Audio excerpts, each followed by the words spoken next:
नमस्कार साथियों, निर्माण क्लासेज अयोध्या में आपका हार्दिक स्वागत है। पिछले वीडियो तक हम लोगों ने साम्राज्यवाद का उदय एवं जो भारत पर प्रथम विदेशी आक्रमण हुए उनके बारे में पढ़ा। आज के इस वीडियो में हम मौर्य साम्राज्य के बारे में पढ़ेंगे कि बिहार एपीओ और जुडिशरी मेंस के पर्पस से कौन कौन से मौर्य साम्राज्य से क्वेश्चन बन सकते हैं। ज़्यादा मैटर नहीं है। सामान्य तौर पे तो मौर्य साम्राज्य एक बहुत बड़ा साम्राज्य है, बहुत ज़्यादा कुछ पढ़ना रहता है, लेकिन मेंस के लिए जिस हिसाब से मेंस आता है, ठीक है, थ्योरेटिकल कोई पोर्शन लॉन्ग क्वेश्चंस में नहीं लिखने हैं, शार्ट में ही आते हैं। उस अनुसार मौर्य साम्राज्य में हमारे कौन कौन से प्रश्न बनते हैं या बन सकते हैं, उनकी हम चर्चा करेंगे। तो आज का आपका टॉपिक है मौर्य साम्राज्य। ठीक है, मौर्य साम्राज्य में हमें कौन कौन सी बातें जाननी जरूरी हैं, जो मेंस के पॉइंट ऑफ व्यू से आपके प्रश्न बनने के लिए संभावित हैं।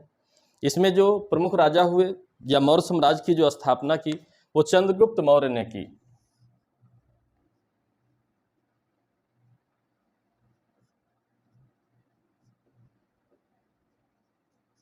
चंद्रगुप्त मौर्य ने स्थापना की। चंद्रगुप्त मौर्य ने हराया घनानंद को। आपने पिछले वीडियो में देखा, जिस समय सिकंदर का भारत पर आक्रमण हुआ था, मगध पर पाटलिपुत्र पर शासन घनानंद का था, नंद वंश का था। एक अत्याचारी क्रूर शासक के रूप में उसे जाना जाता है। जनता भी परेशान थी। तो चंद्रगुप्त मौर्य इनके गुरु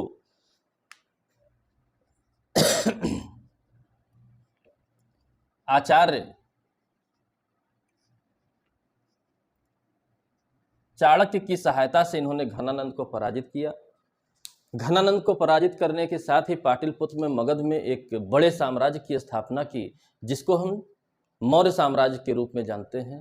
यह साम्राज्य विस्तार होते होते उस दौर में सबसे बड़ा साम्राज्य बनता है। लगभग पूरे भारतीय उपमहाद्वीप पर हिंदकुश पर्वत से लेकर हिंद महासागर तक, बंगाल की खाड़ी से लेकर अरब सागर तक चंद्रगुप्त मौर्य ने मौर्य साम्राज्य की पताका को फहराया, झंडा लहराया और एक बहुत बड़े साम्राज्य की स्थापना की। स्थिर साम्राज्य था मौर्य साम्राज्य।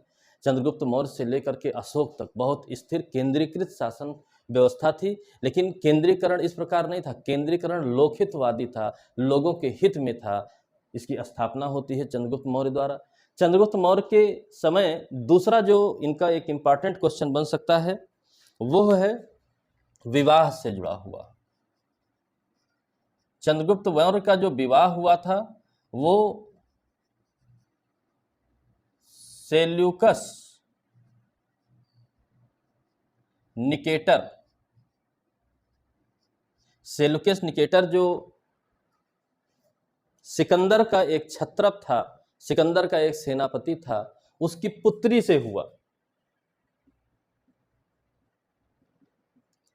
सेल्यूकस निकेटर ने आक्रमण किया चंद्रगुप्त मौर्य पर। आक्रमण में सेल्यूकस निकेटर पराजित हुआ।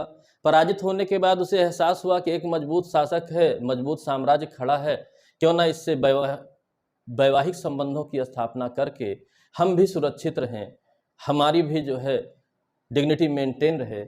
तो सेल्यूकस ने अपनी पुत्री के विवाह का ऑफर रखा। चंद्रगुप्त मौर्य के साथ उसका विवाह हुआ और बदले में सेल्यूकस ने कुछ दहेज में दिया। ये इंपॉर्टेंट क्वेश्चन हो सकता है कि चंद्रगुप्त मौर्य को कौन कौन सी, सेल्यूकस की पुत्री से विवाह के पश्चात कौन कौन से एरिया इनको मिले थे नॉर्थ वेस्ट में। वो प्रश्न आपके बन सकते हैं, क्योंकि उनमें पुराने नाम भी हैं और नए नाम भी हैं। तो उसमें कौन कौन से प्रश्न हमारे बनते हैं उसको हम देखते हैं। ठीक है, उसमें हम देखते हैं। विवाह के बाद दहेज कह सकते हैं, ठीक है, या प्राप्त स्थान। पहला रहा हेरात। ठीक है, हेरात, हेरात नामक प्रांत था, उसकी प्राप्ति हुई चंद्रगुप्त मौर्य को, हेरात की, जिसे उस समय एरिया कहा जाता था। Area,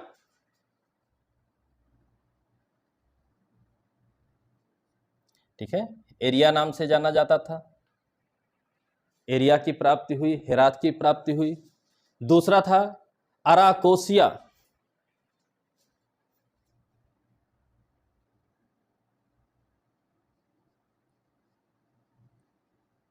Arachosia. अराकोसिया प्राचीन नाम था, वर्तमान में इसे किस नाम से जाना जाता है, ये आपका प्रश्न है। वर्तमान में इसे कंधार नाम से जाना जाता है। वर्तमान में इसे कंधार नाम से जाना जाता है। अराकोसिया या कंधार की प्राप्ति हुई। तीसरा स्थान इसे जो प्राप्त हुआ, जेड्रोसिया।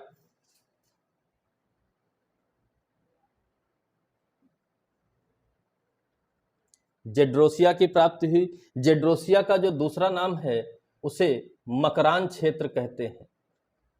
मकरान तट के रास्ते से सिकंदर वापस गया था, समुद्र के किनारे का क्षेत्र है, वर्तमान में पाकिस्तान से लेकर ईरान तक फैला हुआ है। मकरान क्षेत्र प्राप्त हुआ था।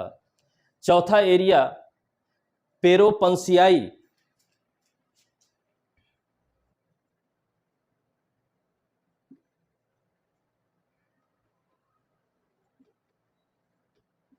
पेरोपंसियाई की प्राप्ति हुई।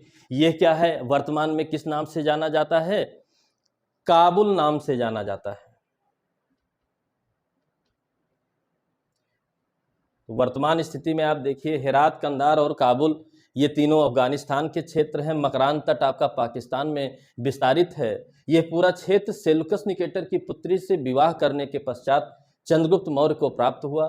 ये आपका इंपॉर्टेंट क्वेश्चन बन सकता है सीधे तौर पर कि कौन से क्षेत्र प्राप्त हुए या इनके प्राचीन नाम क्या हैं, नए नाम क्या होंगे, इनकी पहचान करना। ऐसे तमाम क्वेश्चन आए हुए हैं प्राचीन भारत के इतिहास से भी, वर्तमान के समय से भी।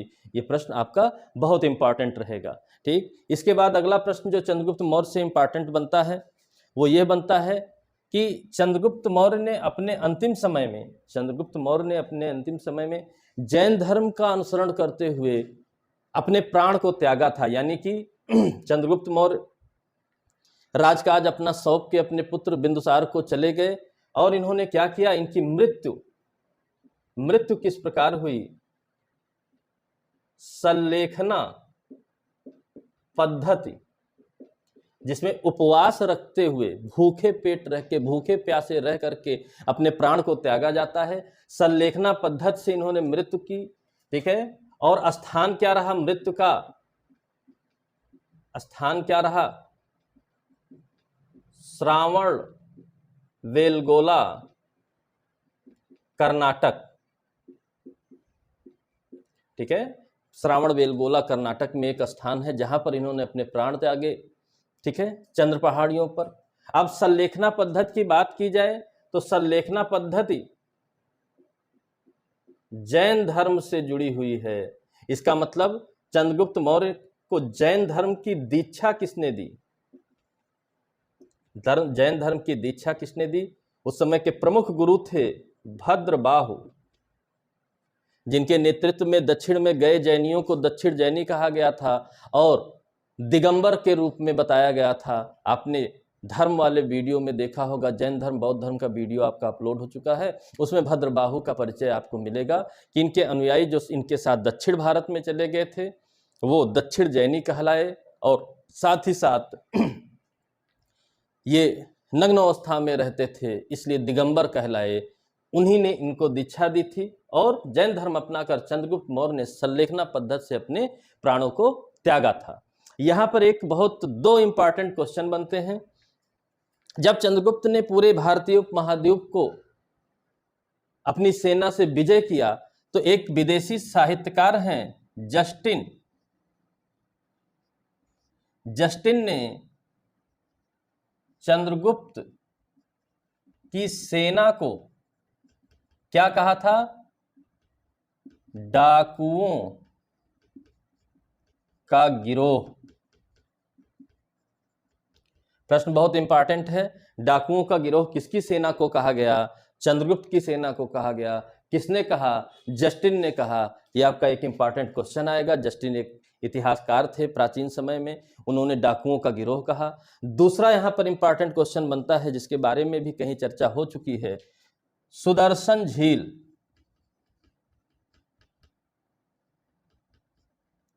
सुदर्शन झील ये आपका सौराष्ट्र, गुजरात, गिर की पहाड़ियां हैं सौराष्ट्र में, वहीं पर गुजरात में सुदर्शन झील का निर्माण कराया गया। यहां से प्रश्न पूछता है कि सुदर्शन झील ये कहाँ स्थित है? सौराष्ट्र गुजरात में स्थित है। और इसका निर्माण किसने कराया था? तो इन्हीं चंद्रगुप्त के जो गवर्नर थे, ठीक है, निर्माण गवर्नर पुष्यगुप्त द्वारा, गवर्नर पुष्यगुप्त द्वारा सुदर्शन झील का निर्माण कराया गया था। अभिलेखों में इसका प्रमाण मिलता है। मोस्ट इंपॉर्टेंट क्वेश्चन है सुदर्शन झील। इस पेज का आप स्क्रीनशॉट ले लीजिए ताकि दोहराने में आपको आसानी हो सके। चंद्रगुप्त से जुड़े हुए इतनी ही बातें, इतने ही प्रश्न पूछे जा सकते हैं। इसके अलावा इस स्तर पर मेंस में कोई भी प्रश्न नहीं पूछा जा सकता। तो इतना जानकारी आपके लिए पर्याप्त है। इससे ज़्यादा आप पढ़ेंगे, आप अपना नुकसान करेंगे। आप प्रश्नों को उठाकर देखिए तो सबसे ज़्यादा बार आए हुए क्वेश्चन इतने ही हैं चंद्रगुप्त मौर्य या मौर्य साम्राज्य से जुड़े हुए, ठीक है। इसके बाद मौर्य साम्राज्य में देखते हैं और कौन आता है। चंद्रगुप्त के पुत्र आएंगे जिनको इन्होंने अपना राजकाज सौंप कर ये चले गए थे, और उन पुत्र का नाम है बिंदुसार।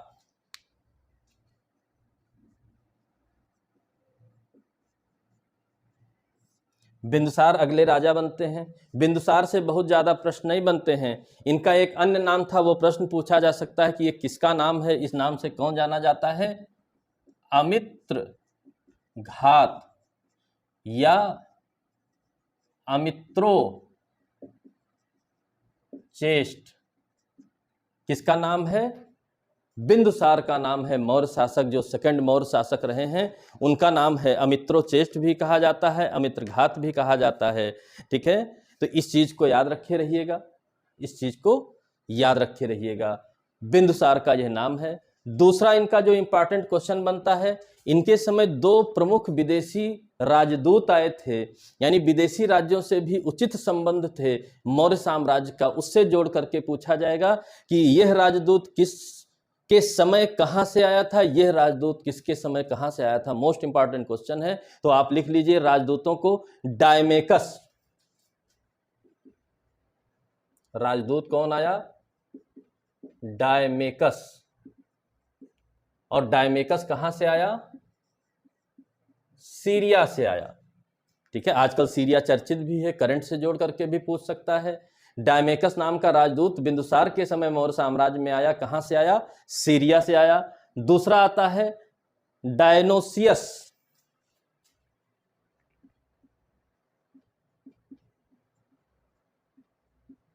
डायनोसियस नाम का राजदूत जो आया वो कहां से आया? तो उसका उत्तर है मिस्र से आया।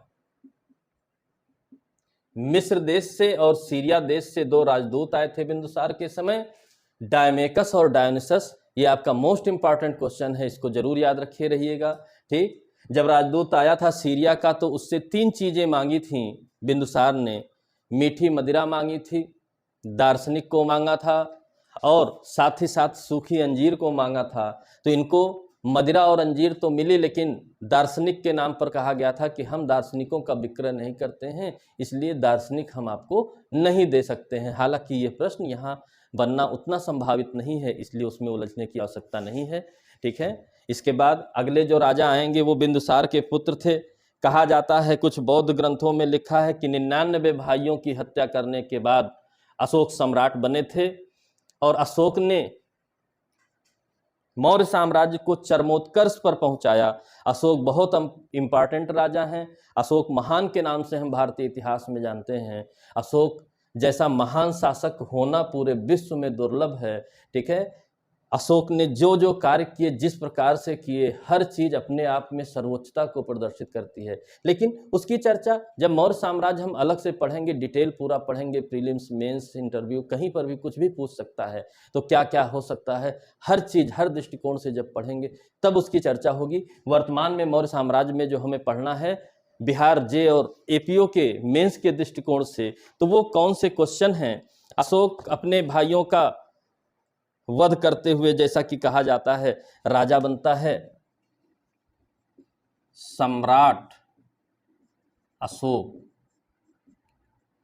और जब ये राजा बनता है तो उसके बाद बहुत लोकोपयोगी कार्य करता है। राजा बनने के बाद सिर्फ एक ही युद्ध लड़ा, लेकिन इससे पहले एक और इम्पॉर्टेंट क्वेश्चन बनता है, इसका एक उपनाम था देवनाम प्रिय, देवनाम प्रिय या देवनाम प्रियदर्शी भी कहा जाता है।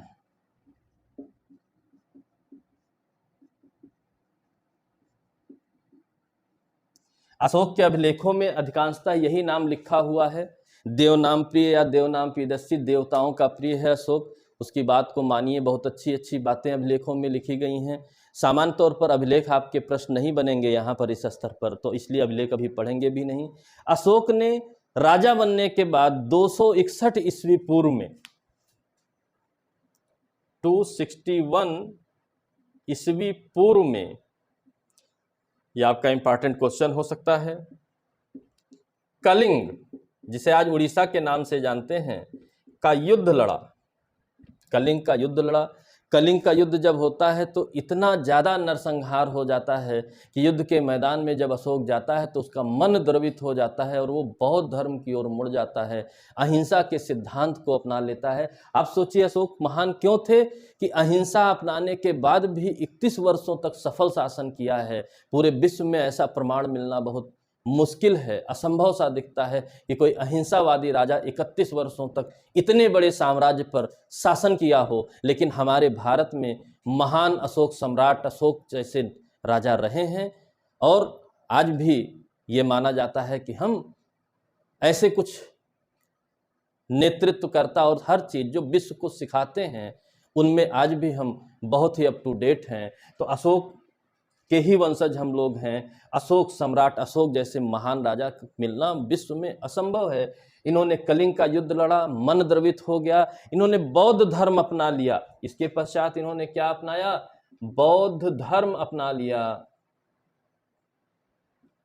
बौद्ध धर्म अपनाने के बाद इनको दीक्षा किसने दी? प्रश्न बन सकता है। एक प्रमुख बौद्ध गुरु थे दीक्षा देने वाले, जिनका नाम है मोगली पुत्तिस। मोगल पुत्तिस नाम के बौद्ध गुरु थे जिन्होंने बौद्ध धर्म में सम्राट अशोक को दीक्षा दी। सम्राट अशोक अहिंसावादी हो गए और इन्हीं सम्राट अशोक से जुड़ा हुआ एक क्वेश्चन है, बिहार स्पेशल क्वेश्चन है। बिहार में पाई जाती हैं बराबर की गुफाएं, ठीक है, ये आजीवकों को रहने के लिए बनवाई गई थी। मोस्ट इंपॉर्टेंट क्वेश्चन है। बराबर की गुफाओं का डेवलपमेंट किया गया। आजीवक लोग यहाँ रहते थे, बौद्ध भिक्षु लोग यहाँ पर रहते थे बराबर की गुफाओं में। बराबर राजगृह में आपको राजगीर की पहाड़ियों में मिलेगा, बिहार में मिलेगा, इसलिए बिहार स्पेशल के रूप में इंपॉर्टेंट हो सकता है। तो आजीवकों को रहने के लिए बराबर की गुफाएं किसने बनवाई? सम्राट अशोक ने बनवाई। इस बात को याद रखिएगा। और पहले स्तंभ लेख में इन्होंने कुछ विशेष लिखवाया था, तो निम्नलिखित में से किस राजा ने ऐसा लिखवाया था? ऐसा प्रश्न बन सकता है। इन्होंने प्रथम लेख में क्या लिखवाया? सभी मनुष्य मेरी संतान की तरह हैं। सभी मनुष्य मेरी संतान की तरह हैं। ऐसा महान राजा मिलना मुश्किल है जो अपनी सभी मनुष्यों को, प्रजा को अपनी संतान की तरह माने। यही कारण था इतने लंबे समय तक शासन करना। और ये बात स्पष्ट करती है कि ऐसे साम्राज्य में वहाँ के लोग कितने सुखी और समृद्ध रहे होंगे, जिसकी वजह से किसी भी प्रकार के ऐसे विद्रोह या कुछ नहीं होते हैं कि शासन व्यवस्था भंग हो। सभी मनुष्य मेरी संतान की तरह हैं। किसने लिखवाया, किसने कहा? सम्राट अशोक ने कहा। ये एक प्रश्न बन सकता है। और इन्हीं से जुड़ा हुआ एक प्रयाग स्तंभ लेख है। प्रयाग स्तंभ लेख की क्या स्थिति है? इनसे जुड़ा हुआ है प्रयाग स्तंभ लेख, जो इनकी रानी कारुवाकी द्वारा रचाया गया था, लिखवाया गया था। आज भी इलाहाबाद में प्राप्त होता है, इलाहाबाद के किले में। तो रानी कारुवाकी का उल्लेख है वहाँ पर कि वो सम्राट अशोक की रानी थी और उन्हीं के द्वारा इसका निर्माण करवाया गया था, इसमें अभिलेख खुदवाया गया था। ये भी प्रश्न पूछ सकता है उस रूप में, आप जानिए। मेंस के दृष्टिकोण से इसके अलावा कोई भी प्रश्न नहीं पूछ सकता है। अधिकारी नहीं पूछे जाएंगे, मौर्य प्रशासन नहीं पूछा जाएगा, मौर्य साम्राज्य में किस तरह बौद्ध धर्म का विकास हुआ यह बात नहीं पूछी जाएगी। ये इस वजह से इस क्लास में इसकी डिस्कशन नहीं होगी। सामान्य तौर पे जिस हिसाब से प्रश्न आए हैं अब जो बन सकते हैं वो इतनी ही बातें बन सकती हैं, इसलिए इतने तक ही सीमित रखा जा रहा है। अगला इस पर डिटेल वीडियो जल्द ही आपको मिलेगा, लेकिन उसका पर्पज फिर यूपी पीसीएस प्री होने वाला है, उसके पर्पज से आपको डिटेल वीडियो रहेगा। अभी मेंस के पर्पज से इतना आपके लिए पर्याप्त है। इसका भी आप एक स्क्रीनशॉट ले लीजिए ताकि आपको दोहराने में आसानी हो सके। ठीक, इतना पढ़ने के बाद इसके अलावा यदि आप और ज़्यादा दिमाग लगाते हैं और ज़्यादा पढ़ाई पर, तो आप अपने आप को रिस्क में डाल रहे हैं। ठीक है, आपको अपने को रिस्क में डालने की जगह मिनिमम उतनी जानकारी रखना जरूरी है जितने से आप एग्जामिनेशन क्वालिफाई कर सकते हैं। पहली स्ट्रेटजी एग्जामिनेशन क्वालिफाई के लिए होनी चाहिए। नॉलेज लेने के लिए आपकी ज़िंदगी पड़ी हुई है, उसमें उलझने की फिलहाल ज़रूरत नहीं है।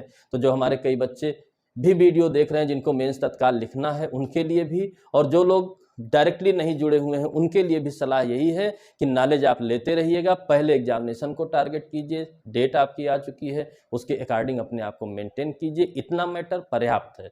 अगले हिस्से मौर्योत्तर साम्राज्य, मौर्योत्तर काल के बाद जो कौन कौन से प्रमुख वंश रहे हैं उनसे संबंधित जो आपका प्रश्न रहेगा या उससे संबंधित जो वीडियो रहेगी, जो प्रश्न संभावित हैं, वो अगले वीडियो में जल्द ही आपके पास रहेगी। तब तक के लिए धन्यवाद। चैनल को लाइक कीजिए, सब्सक्राइब कीजिए, ताकि एक और बात बार बार मैं कह रहा हूँ, सब्सक्राइबर्स भी बढ़ रहे हैं। लाइव आने के बाद आपके अकॉर्डिंग तमाम क्लासेज मिलेंगी जो आपकी ज़रूरत है।